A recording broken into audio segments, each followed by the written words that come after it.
Sözünden gelin safa.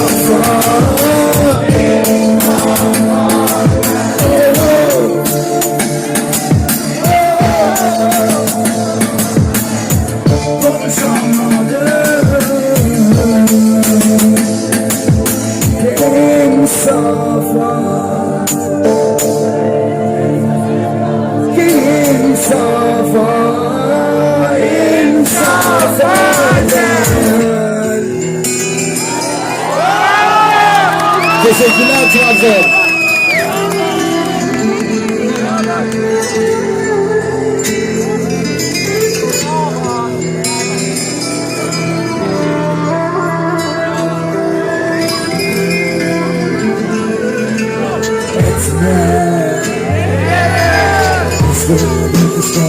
Saçlarında kız sorunu hiç bulutun hep birine kız bu kez bu hız sorunu.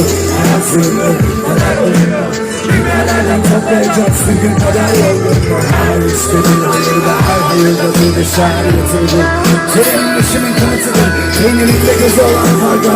Kanatların elinde kırılır uzun zorlu kaç etmesinler. Söyle fiyatı kaçmandır. Bir kayalar kesedir hani titreder gözlerin.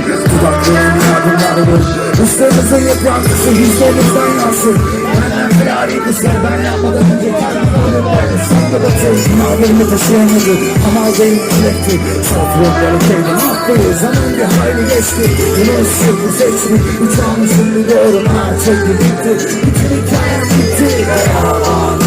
Öğrenilmemişin gözümün. Özür etmem sanmış yüzümün yüzülürsün. Ahlarım sıskın. Dokurandım en mevcutsun beraber.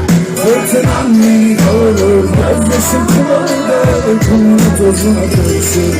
Biraz merhamet eyle. Bir kez beraber. Özür etmem sarmışım gülümün yüzü gülsün.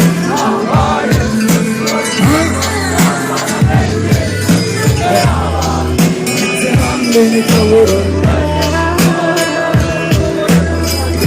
Yüksek merhamet eyle.